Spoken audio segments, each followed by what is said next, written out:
tu regardes encore quelque part dans ta vie là où ça ne marche pas. Ne sois pas distrait, ne regarde pas la situation mondiale, ne regarde pas la situation nationale, mais sois focalisé sur Jésus. Celui qui t'a fait la promesse qui est fidèle, celui qui t'a fait la promesse qui est restauré et miséricordieux. Il est celui qui nous soutient, il est celui qui nous rend grâce.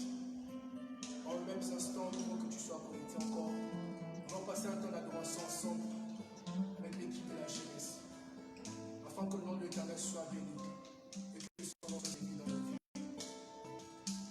Béni soit celui qui se tient au-dessus de toutes choses.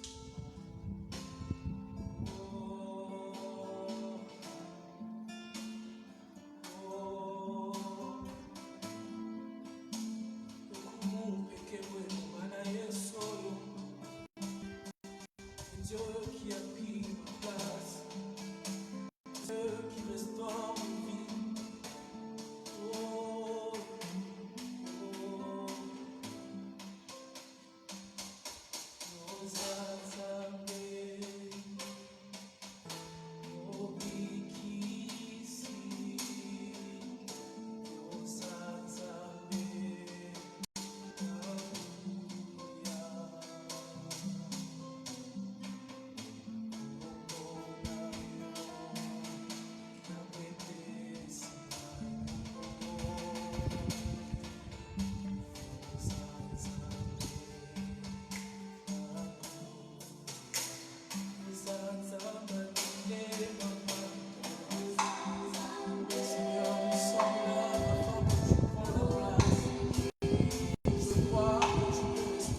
vivants.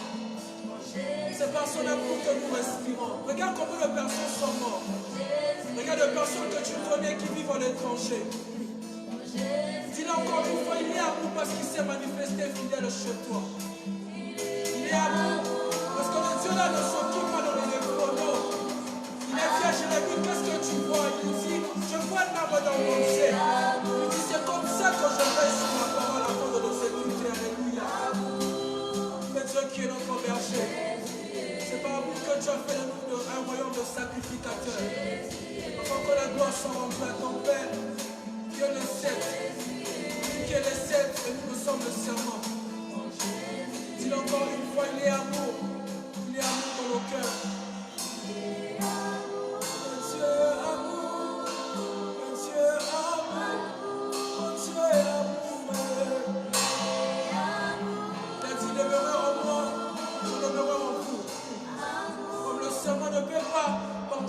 S'il n'est pas caché au 7, Dieu le sait, Seigneur.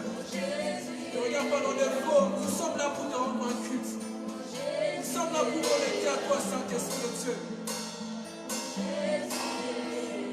Il est présent dans nos cœurs. Le Dieu de la jeunesse. Le Dieu qui a dit à Josué, je serai avec toi comme je étais avec Moïse.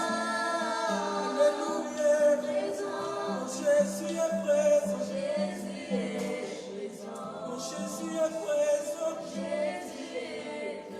Mon Jésus est présent. Mon Jésus est présent. Je peux imaginer combien ça coûterait. À la croix, il a pris ma place. Est-ce que tu peux le chanter? Jésus s'est donné, je ne peux imaginer. Imagine un peu celui-là qui est fidèle. Imagine un peu celui-là qui t'a protégé depuis que tu es né. Je connais des amis que je connais avec qui sont morts. Je ne peux imaginer cet amour, Jésus. Imagine cet amour. Ne nous regarde pas comme ça, nous sommes que des instruments parmi nos passés. À la croix, il s'est donné. Il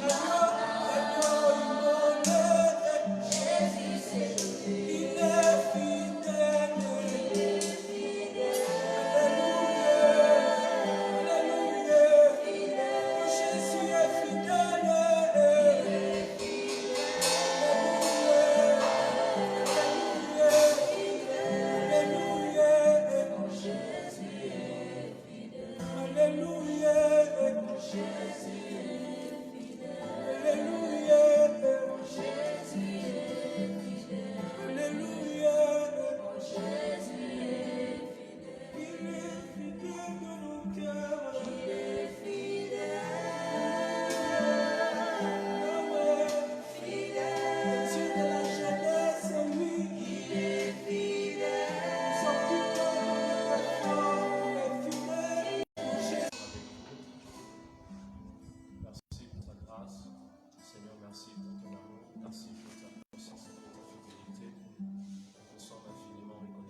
Pas très long. Je suis porteur d'un message qui va encore nous fortifier encore ce soir. Et ce message fort, c'est encore un message de confort, un message de paix, un message qui nous donne encore la force de continuer notre marche avec le Seigneur malgré que les temps sont vraiment difficiles. Et depuis hier, la nuit, le Seigneur a commencé à m'enseigner sur quelque chose de très important. Et c'est sur ça que je vais partager avec vous, afin que vous puissiez saisir encore la grâce de Dieu et comprendre comment Dieu fonctionne. Ce message, le Seigneur a commencé à me parler sur le rôle ou la valeur d'un serviteur de Dieu par rapport au progrès d'une nation ou par rapport à la stabilité d'une nation. Et cela est très important aussi par rapport à plusieurs nations, mais particulièrement aussi par rapport à notre nation du Congo. Nous sommes pendant une crise et cette crise, tout le monde sait de quoi nous sommes en train de vivre pendant ce moment, qu'il y a cette pandémie. Mais ce n'est pas pour ça que je vais parler, parce que ce n'est pas ça qui m'intéresse. Pour ceux qui avaient suivi notre live de la fois passée, je vous avais dit que c'était des signes qui annonçaient l'accouchement. Jésus, parlant de la fin du monde, parlant de la fin de temps, dira à ses disciples dans Actes chapitre 1, lorsque vous descendez, Actes chapitre 2, Jésus dira à ses disciples que cela ne vous en revient pas ni à moi de connaître l'heure à laquelle sera la fin. Mais tout ce que moi je peux vous dire, lorsque vous rentrez dans Luc, Jésus est en train maintenant de parler des signes qui allaient nous annoncer que ça sera maintenant la fin. Et comme je l'ai dit la fois passée, c'est comme une femme qui porte une grossesse en elle. Elle ne sait pas l'heure, elle ne sait pas. Les médecins peuvent même lui donner la date, mais même la médecine ne donne pas une certaine exactitude. Mais la seule chose qui annonce que l'enfant est sur le point de sortir, que l'enfant est sur le point de naître, c'est ce qu'on appelle les contractions. Les contractions sont des signes annonciateurs de la fin d'une grossesse qui appelle à un accouchement. Et ce que nous sommes en train de voir, ce sont des contractions qui sont en train de nous annoncer que nous allons vers la fin. Et si on doit vous dire qu'après cette pandémie, il n'y en aura pas d'autres, ça serait vous mentir, parce que la parole de Dieu nous le démontre clairement que c'est parmi les contractions, parmi les signes qui annoncera la fin, il y aura les famines, il y aura les pestes, il y aura les temps difficiles. Ce qui fait qu'après Corona, certainement on entendra encore parler. Quand ça, nous ne savons pas, parce que c'est un domaine qui revient à Dieu et que lui-même décide de nous l'annoncer. Alors aujourd'hui, je vais parler d'une chose aussi importante pour notre nation, mais aussi pour tous ceux-là qui vont nous suivre. Et cela doit vraiment tirer beaucoup notre attention. Nous sommes dans le livre de 2 Rois chapitre 6, à partir du verset 25. Lorsque Israël va se retrouver rejeté par Dieu, la Bible déclare qu'une famine va s'abattre sur le pays. Et lorsque vous prenez, vous continuez avec la suite, on nous parle du prophète Élisée. La Bible dit que le roi se retrouvait dans une position telle que la famine était tellement grande, à telle enseigne que les gens ont même commencé à manger de la chair humaine. Lorsqu'il va se rapprocher d'une famille, il entendra une discussion qui est en train de se passer entre deux femmes. Et les deux femmes étaient en train de discuter sur quoi l'une d'entre elles avait demandé à sa voisine que l'on puisse manger son enfant et que demain on mangerait aussi le sien. Mais il se fait que le jour après, l'autre cacha son fils et refusa que son enfant sert de nourriture. Vous pouvez vous imaginer à quel niveau était la famille. On voit que les gens ont commencé à se nourrir de la chair humaine. Mais il y a quelque chose qui a attiré mon attention, c'est là que Dieu a commencé à m'enseigner sur la valeur d'avoir un serviteur de Dieu dans une nation et l'importance qu'une nation doit donner à un serviteur de Dieu. Le roi va déchirer ses vêtements. Et la Bible dit, lorsque les gens le regardèrent, ils portaient un sac à l'intérieur de lui. Mais ce qui a attiré mon attention, c'est que lorsqu'il a déchiré ses vêtements, ce n'était pas contre les scientifiques, ce n'était pas contre les hommes d'affaires, afin de dire pourquoi vous ne réfléchissez pas pour voir comment est-ce que nous allons combattre cette famine. Ce n'était pas contre les gens qui ont des moyens dans la ville pour dire est-ce qu'il n'y a pas quelqu'un qui a fait des réserves dans sa maison de manière en sorte que nous puissions sauver la vie. Et si cela est arrivé au niveau où les gens étaient obligés de manger de la chair humaine, ce qui veut dire que et les scientifiques, et les hommes d'affaires, et les hommes riches qui étaient en Israël à l'époque, tous se sont retrouvés dans une profonde famine. c'est le cas aujourd'hui, et les pauvres et les riches sont frappés par cette pandémie. Mais le roi déchire ses vêtements, pas contre les scientifiques, pas contre les hommes d'affaires, pas cherchant des gens qui pouvaient réfléchir comment nous pouvons sortir de cette situation, mais le roi a déchiré ses vêtements contre un serviteur de Dieu. Et la Bible dit qu'il va faire une déclaration, que Dieu me punisse dans toute sa rigueur si la tête d'Élisée reste sur son cou aujourd'hui. Élisée n'était pas là. Qu'est-ce qu'un serviteur de Dieu a à faire avec une famille dans une nation? Le Saint-Esprit a commencé à m'ouvrir l'intelligence. Le roi devait chercher des hommes intelligents. Le roi devait chercher des hommes scientifiques. Le roi devait chercher des gens qui avaient l'intelligence de faire les affaires, de faire l'irrigation, de faire les champs, pour pouvoir réfléchir comment est-ce que les solutions pouvaient être trouvées. Mais le roi s'étant pris contre un homme ordinaire pour le monde, mais un homme extraordinaire pour Dieu au milieu d'une nation. Ce qui fait que le roi dit, si Élisée garde sa tête sur son cou aujourd'hui, que Dieu me punisse dans toute sa rigueur. Qu'est-ce que cela voulait dire?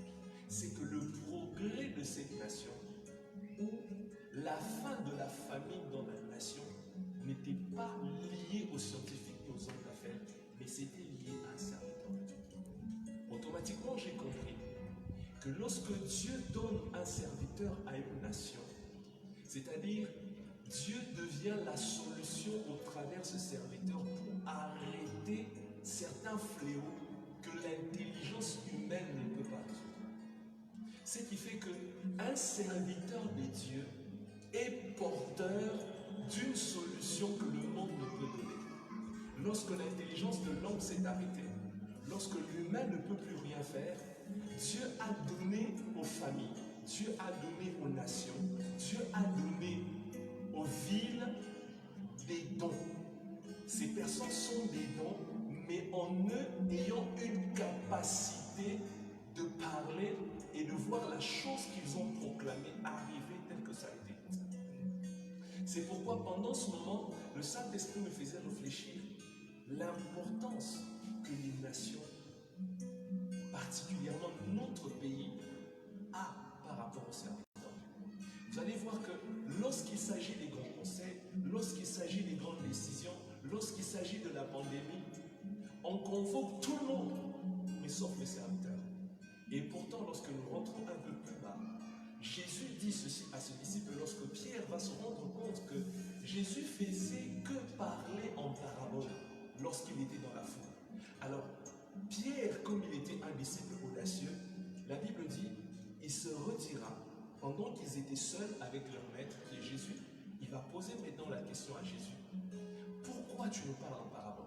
Maintenant, Jésus va lui dire, à vous, il a été donné la grâce. Dans d'autres versions, on dit, à vous, un privilège vous a été fait de connaître les mystères. Et dans d'autres versions, on parle des secrets du royaume des dieux. Mais par rapport à ceux qui sont dans le monde, il faut que cela leur soit donné en parabole parce qu'ils ont les yeux, mais ils ne peuvent pas voir. Ils ont l'intelligence et les oreilles, mais ils ne peuvent pas entendre. En d'autres termes, vous avez la capacité de plonger dans le cœur profond des dieux et tirer les informations que le monde ne peut avoir. Et ainsi, si cette grâce vous a été faite, c'est que vous êtes non des hommes ordinaires, mais vous êtes des hommes extraordinaires pour le monde. C'est pourquoi la solution de cette pandémie, je suis audacieux de le dire, ce n'est pas entre les mains des scientifiques, ce n'est pas entre les mains de ceux qui réfléchissent beaucoup, ce n'est pas l'argent qui va apporter la solution, mais c'est lorsque les serviteurs comprennent leur rôle, se lèvent et parlent au nom du Seigneur, cette pandémie va s'arrêter telle que ça a été fait au temps d'Élisée. Alors notre nation a beaucoup travaillé pendant plusieurs années de manière à mépriser les serviteurs de Dieu. Et à ceux-là, quand ils voient un serviteur, ils voient Dieu. Et à ceux-là, quand ils voient un serviteur, ils voient un homme ordinaire. Il y a deux entités sur la terre. Il y a deux types de personnes que la Bible reconnaît comme étant des représentants légaux des dieux. Ce sont nos parents et les serviteurs. C'est pourquoi toute désobéissance ou toute rébellion à ces types de personnes est toujours attachée à une malédiction. Aux parents, Dieu a dit les honorer. Si vous ne les honorez pas, la mort va vous frapper. Dieu dit honore ton père et ta mère afin de vivre longtemps. Et aux serviteurs de Dieu, quand vous lisez Matthieu chapitre 10, vous commencez à partir du verset 40, Jésus maintenant dit, celui qui vous reçoit, me reçoit. Et celui qui vous reçoit en qualité de prophète recevra la qualité de prophète. Et celui qui vous a reçu aussi celui qui m'a envoyé. Et c'est là que la Bible dit, la maison qui reçoit un serviteur de Dieu, c'est une maison qui reçoit une récompense de Dieu. Et Jésus continue en disant, celui qui donnera à l'un de plus petits, ne fût-ce qu'un verre d'eau, à l'un de mes disciples, il recevra une récompense. Si seulement un simple verre d'eau que tu donnes à un serviteur de Dieu peut déclencher une bénédiction au ciel, que dire du reste? Je peux en donner plusieurs principes, mais je me limite d'abord au niveau où les serviteurs des dieux sont des personnes qui représentent légalement Dieu sur la terre. Lorsque le monde ne sait plus comprendre ce qui se passe, l'entité reconnue ou les personnes vers lesquelles ils doivent aller afin de trouver des réponses, ce ne sont pas des scientifiques, ce ne sont pas des hommes d'affaires, mais ce sont ceux-là qui se tiennent devant le trône des dieux et à qui Dieu communique les secrets. C'est eux qui peuvent vous dire, par rapport à cette situation, voilà ce que vous devez faire et voilà ce que vous ne devez pas faire. Ainsi, en faisant ce que eux disent, vous avez le succès. Amen. La Bible déclare dans 1 Chronique 20, confiez-vous en l'Éternel et vous serez affermis. Et la Bible ajoute en disant, confiez-vous en ces prophètes et vous réussirez. Chaque fois qu'en Israël il y avait un problème, les rois ne recouraient pas vers les gouvernements terrestres. Chaque fois qu'en Israël il y avait un problème, les rois ne cherchaient pas les ministres de l'Intérieur, les ministres des infrastructures, les ministres du portefeuille, les ministres du budget. Chaque fois qu'il y avait un problème en Israël, les rois recouraient vers les prophètes. Pourquoi? Parce que ce sont les prophètes, ce sont les serviteurs de Dieu qui ont la capacité de vous révéler les mystères que vous ne pouvez pas comprendre. Comment résoudre le problème de la pandémie? Les États-Unis ne peuvent pas, ils ne peuvent rien nous aider. Aujourd'hui, ceux-là qui pouvaient être malades, et lorsque la maladie s'aggrave, on affrète rapidement un avion pour qu'ils puissent aller se faire soigner aux États-Unis. Ils ne peuvent pas aller parce que toutes les frontières sont fermées. On ne sait pas aller se faire soigner à l'extérieur. C'est que si quelqu'un aujourd'hui est atteint de ce virus, il est obligé de rester sur place et chercher la solution en étant sur place parce qu'il n'y a pas cette possibilité. Ce matin, je suivais, il y a un grand homme dans le domaine du foot qui a rendu l'âme par ce virus. Pendant qu'on courait avec lui à l'aéroport, on a prêté toute une organisation jet privé pour l'amener vite en France afin qu'il soit pris en charge. Au moment où on l'a introduit dans l'avion, il a rendu là. On devait le faire quitter Sénégal pour la France. Mais il est mort parce que c'était compliqué. Mais le problème, c'est quoi? La Bible nous enseigne. La Bible nous donne toutes les clés, si je peux dire, qui peuvent nous amener à trouver des solutions.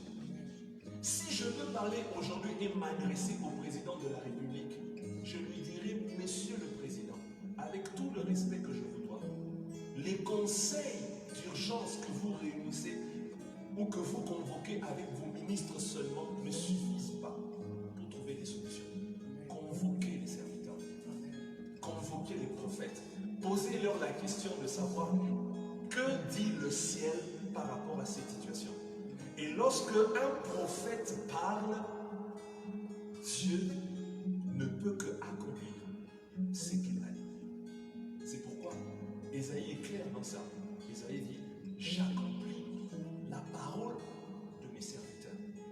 J'accomplis ce que prédisent mes envoyés. Élisée n'avait rien à faire avec la famine qui est en Israël. Rien à faire. Rien du tout. Mais le roi se fâche et déchire ses vêtements et dit, si Élisée est encore vivant aujourd'hui, que Dieu me punisse dans toute sa rigueur. C'est une folie. C'est vraiment une folie. Pour le monde, c'était qu'un simple homme. Ce qui fait qu'en RDC, mon pays que j'aime beaucoup, on a vraiment assis en nous un caractère très méprisant par rapport au serviteur de Dieu. Vous êtes loin de vous imaginer ce qu'un serviteur peut apporter dans ta vie. Très loin de vous imaginer.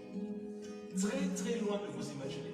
Et le Saint-Esprit me faisait réfléchir en disant, sais-tu pourquoi le Nigeria aujourd'hui est en train d'être plus stable que même l'Afrique du Sud et tous les autres pays économiquement et tout le reste. Pourquoi? Parce qu'ils connaissent la place qu'un serviteur de Dieu a dans leur nation. On ne blague pas avec un roi. Quelqu'un qui a reçu l'onction a quitté le niveau d'être un homme ordinaire. Il devient un homme extraordinaire. Ce n'est qu'ici en RDC qu'on a cette légèreté de parler à quelqu'un qui a reçu l'onction. Ce n'est qu'ici en RDC qu'on trouve que les pasteurs sont des gens qui ont échoué la vie. Les serviteurs de Dieu sont des personnes qui ont échoué la vie et qui s'embrassent dans ces domaines pour se retrouver afin de vivre. Comme quelqu'un qui a fait une vidéo récemment disant que voilà, on a fermé les églises, les pasteurs mourront de faim. Parce qu'aujourd'hui, vous commencez à faire des vidéos en demandant aux gens d'envoyer les offrandes sur un ça. Beaucoup Nanzal. Quelle nation? Et le Saint-Esprit me disait, c'est pourquoi vos sens sont riches, mais vous restez pauvres. Et ce sont les étrangers qui en jouissent. Parce que chaque fois qu'une nation méprise un serviteur de Dieu, elle est privée de la grâce et de la bénédiction. C'est comme ça que Jésus, la Bible dit, lorsqu'il est rentré dans sa vie, il dit, un prophète n'est méprisé que dans sa propre patrie. Mais quand vous prenez le verset qui suit, la Bible dit, il n'a pas pu faire un seul miracle. Pourquoi? À cause de leur incrédulité. Et quand vous remplacez ce mot miracle, dans d'autres versions, on parle des bienfaits. C'est-à-dire, sa patrie n'a pas reçu les bienfaits des dieux parce qu'ils ont méprisé le prophète. Ils ont méprisé le prophète.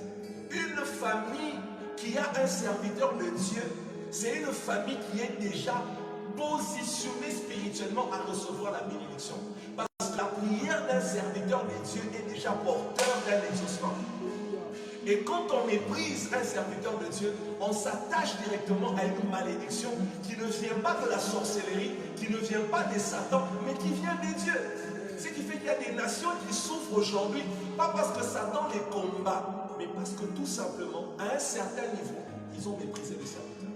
Quand tu rencontres un roi sur la route, tu as rencontré ta bénédiction.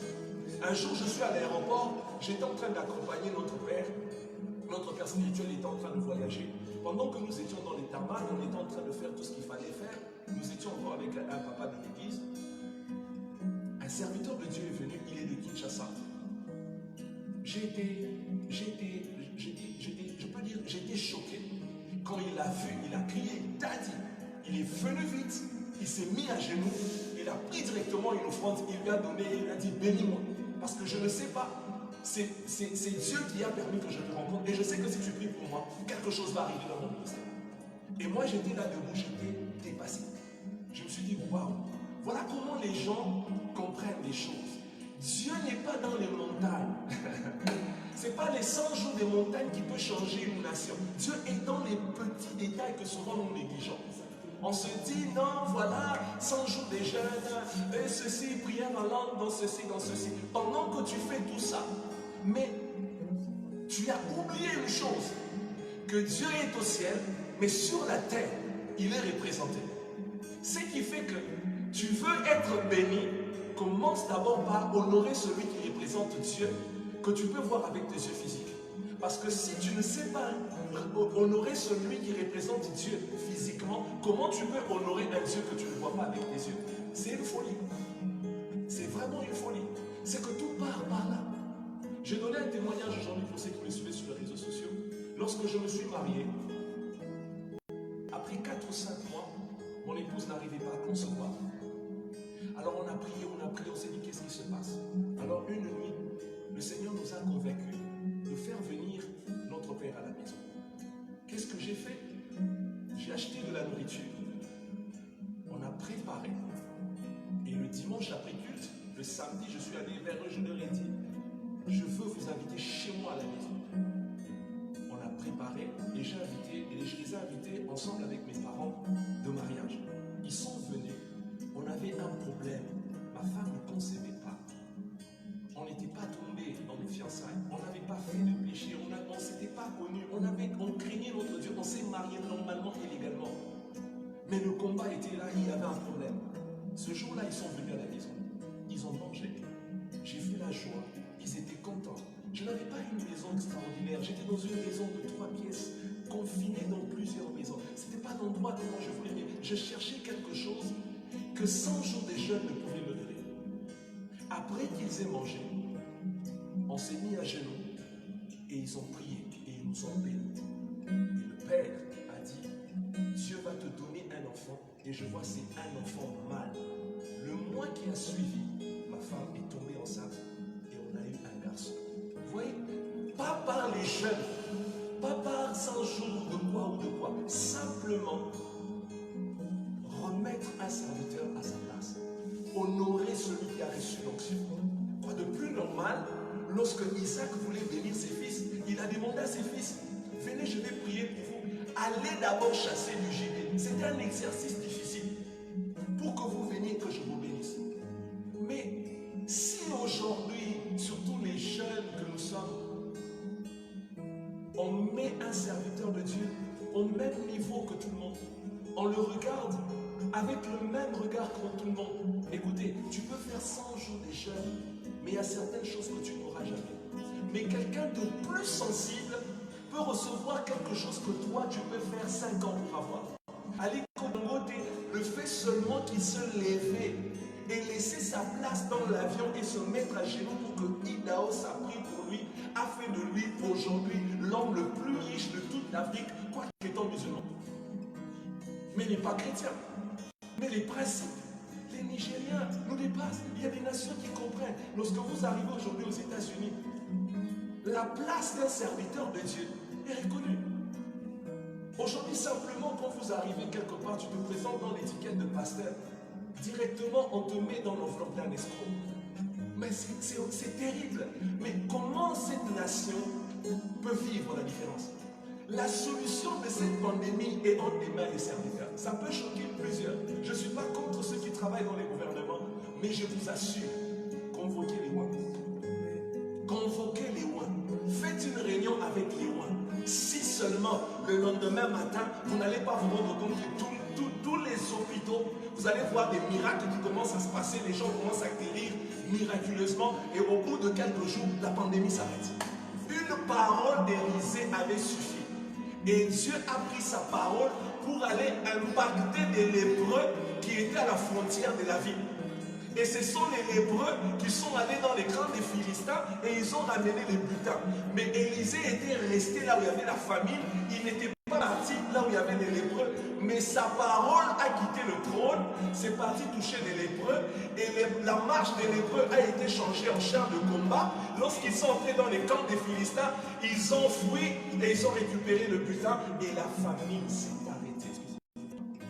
Je vois aujourd'hui dans plusieurs pays, c'est rare. Un président a un problème, il convoque un roi. Alors que ce sont les prophètes qui oignent les rois, qui établissent les rois. Ce qui veut dire, Dieu est dans ses serviteurs. Dieu est dans ses serviteurs. J'aimerais dire à tous ceux qui suivront cette vidéo, si à partir de maintenant, on commence à remettre les rois des dieux à leur place, à les honorer, à respecter, à les obéir, à suivre leurs instructions, je vous assure, cette nation va changer. Ce qui tue nos familles, ce qui tue ce pays, c'est parce qu'on prend les serviteurs de Dieu, on les met de côté.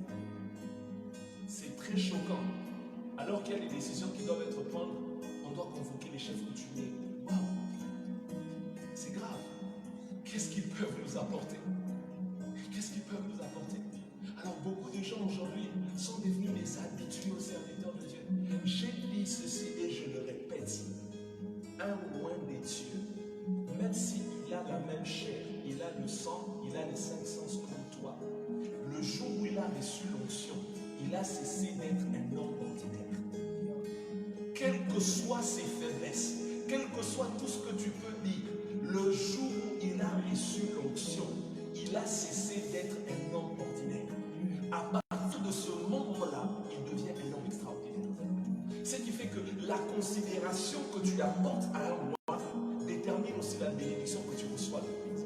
Un jour, un serviteur de Dieu m'a dit, si tu veux savoir si Dieu est content de toi, je me rassurerai du témoignage que les serviteurs de Dieu qui sont autour de toi ont, le témoignage qu'ils ont de toi.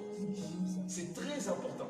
Ce qui veut dire, quand tu sers au pied d'un roi, c'est Dieu que tu sers. Quand tu sers au pied d'un serviteur de Dieu, le service que tu rends à un roi, c'est un service que tu rends directement à Dieu. Et la récompense est toujours grande. Convoquez les chefs coutumiers, ils empireront les choses. Les ministres sont intelligents, ils ont reçu l'appel de Dieu, ils sont dans les ministères, ils font ce qu'ils doivent faire. Mais pour ce qui se passe maintenant, non, la solution est entébable en fait. Où sont les Élysées? Ils sont là au Congo, ils sont là. Je vous assure, les Élysées sont là. Il y a des rois ici au Congo qui ont la capacité de parler et les choses s'arrêtent. Ils sont là. Le problème, s'ils ne opèrent pas, c'est parce que vous les méprisez. Et l'onction n'agit pas là où elle est méprisée. Là où l'onction est reconnue, elle se manifeste. Là où l'onction est méprisée, elle n'impacte pas.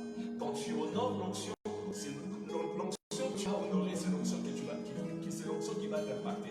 Quand tu n'honores pas une onction, c'est ton onction qui va t'impacter. C'est pourquoi c'est très simple et c'est très clair. On est dans la parole de Dieu. La pandémie, coronavirus, qu'on appelle corona, n'est pas la dernière. Et hier, la nuit, le Seigneur me dirait, il y aura pire que ça. Le Seigneur me disait, il y aura pire que ça. Ça, ce n'est que rien. Les famines, il y en aura. Les temps difficiles, il y en aura. Où les gens se lèveront le matin pour avoir même une tasse d'eau, ce sera un problème. Et c'est là que le Messie dit, quand je rentrerai, est-ce que je trouverai la foi? Mais tout va dépendre. Les pistes de solution où notre stabilité dépendra de l'écoute que nous aurons par rapport au roi. Un roi qui veut aller en guerre, il ne va pas consulter le général qui a fait des études de la guerre. Un roi qui veut aller en guerre, il va d'abord consulter les prophètes pour lui dire comment je dois mener mon combat. Parce qu'il sait que c'est le surnaturel qui domine le naturel. L'intelligence naturelle ne peut jamais résoudre quelque chose qui est spirituel. Pendant ce moment ici, cette pandémie, elle est spirituelle, elle n'est pas naturelle. Ce qui fait que l'intelligence naturelle ne peut pas résoudre ce problème. Il faut que le spirituel vienne s'installer. Et qui peut amener le spirituel? Ce sont les serviteurs de Dieu. Alors c'est la pensée que je voulais vous communiquer. Ne méprisons pas les rois. Respectons les serviteurs de Dieu. Honorons les serviteurs de Dieu. Et vous allez voir combien le Seigneur ramener la stabilité dans ce pays. Parfois, nous sommes privés de beaucoup de choses, pas parce que nous ne prions pas. Je laisse un examen à toute personne présentement. Allez réfléchir. Il n'y a pas une nation qui prie beaucoup comme la RDC. Mais c'est la nation la plus pauvre. A-t-elle enseigne qu'un Congolais vit par jour avec 3 000 francs? Ça, non, c'est un pays si riche comme le nôtre, mais on ne sait pas trouver un Congolais millionnaire, un Congolais millionnaire. Ce sont des gens de l'extérieur qui viennent piller vos richesses et qui s'enrichissent et qui vous donnent que des miettes.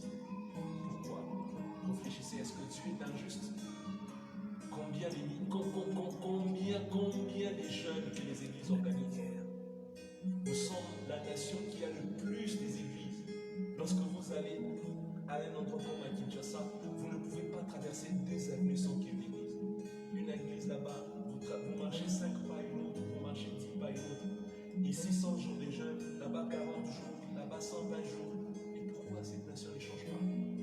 Notre papa nous dit souvent, le problème est lié à l'amour. Le Congolais n'aime pas.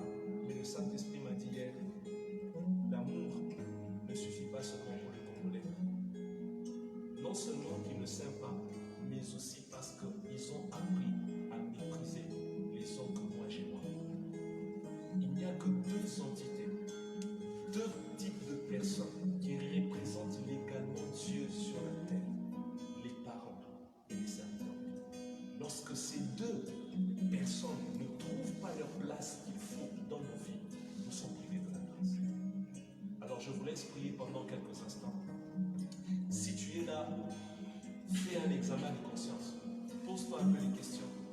derniers temps, moi, j'ai réfléchi beaucoup.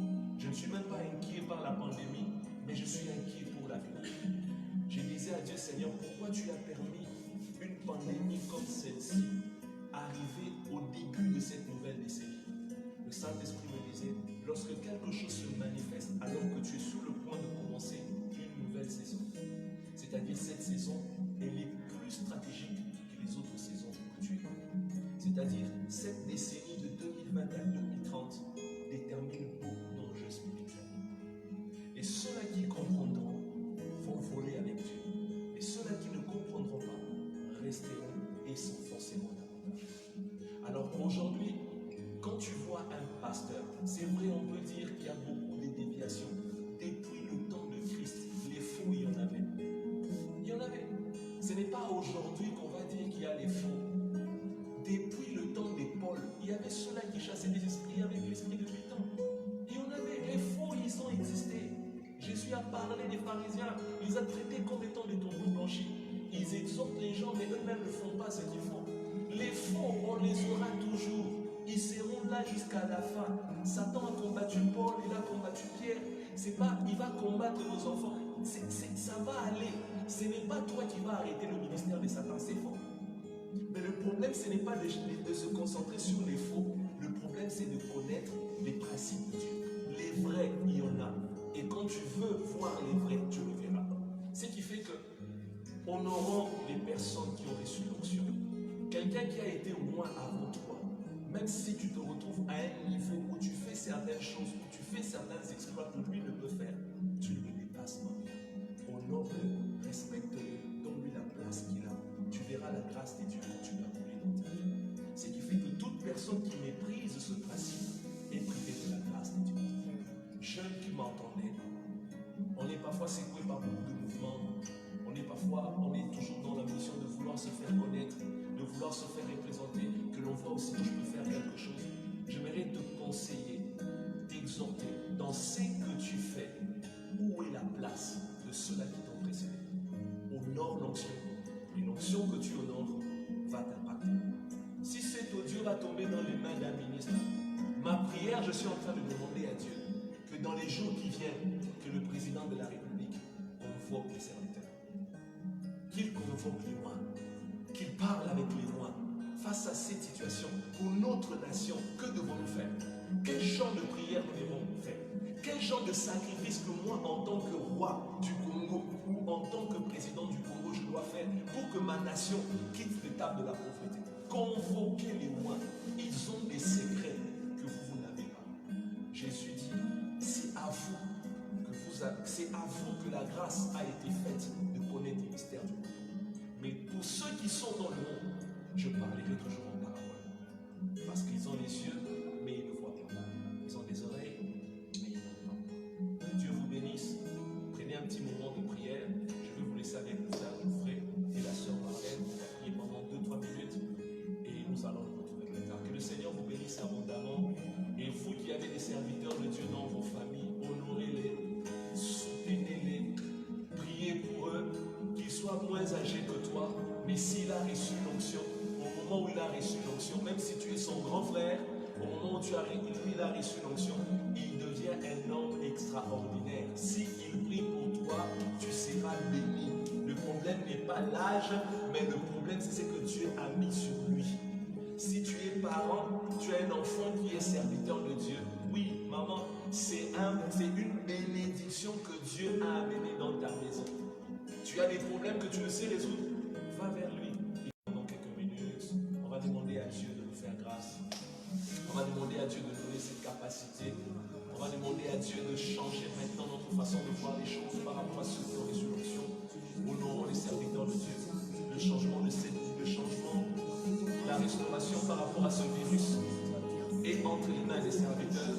Que Dieu touche les dirigeants de ce pays afin qu'ils puissent convoquer les serviteurs de Dieu pour que les solutions soient trouvées. Est-ce qu'on peut faire cette intercession pendant quelques minutes? Que Dieu touche les serviteurs, que Dieu touche les dirigeants de ces pays afin de convoquer les serviteurs de Dieu pour que les solutions soient trouvées par rapport à cette pandémie. Il y a des réunions qui s'organisent dans le monde avec les chefs coutumiers. Les chefs coutumiers ne peuvent pas apporter la solution. Demandons à Dieu de toucher les dirigeants qui qu'il y ait des réunions avec des prophètes, avec des sons des dieux, pour que certains ce fléau puisse arrêter, pour que certains blocages puissent s'arrêter. Prions au nom de Jésus. Prions au nom de Jésus pendant quelques minutes.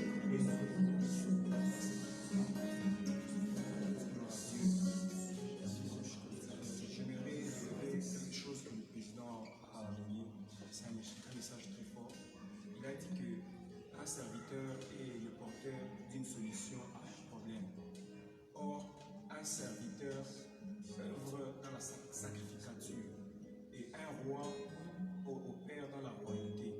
Aujourd'hui, un serviteur, c'est des pasteurs, des prophètes, des apôtres, mais un roi, c'est un président, un gouverneur. Au devant de cette pandémie, nous n'allons pas demander au président, au gouverneur de trouver une solution, mais nous allons demander à Dieu de susciter des prophètes, des apôtres qui vont se lever contre cette pandémie. Et nous n'allons pas demander qu'il lève les simples apôtres, mais qu'il lève les vrais apôtres. Alléluia. Et j'aimerais que tu te lèves là où tu es, de partout où tu es. Tu vas suivre avec nous cette prière. Tu vas faire avec nous cette prière. Tu vas demander à Dieu, de la même manière qu'il avait envoyé un Moïse au peuple d'Israël, de la même manière qu'il avait suscité des prophètes au devant des problèmes, des pandémies, comme des Élysées, que Dieu suscite des prophètes, des gens qui vont arrêter. Prie au nom de Jésus. Seigneur, nous prions, Seigneur. Nous n'allons pas, Seigneur, nous tenir au devant de cette pandémie avec notre force physique, avec nos armes, Seigneur, avec notre science. Mais Seigneur, c'est en suscitant les vrais serviteurs, les vrais, ceux qui ont reçu l'onction de ta part. Seigneur, nous voulons que, en daté de ce jour, que tu lèves les vrais serviteurs qui vont arrêter cette pandémie qui ravage le monde. Seigneur, relève encore les serviteurs, relève encore les serviteurs, relève encore les vrais serviteurs. Seigneur, relève encore les vrais serviteurs, dans le nom de Jésus-Christ, dans le nom de Jésus-Christ, dans le nom de Jésus-Christ.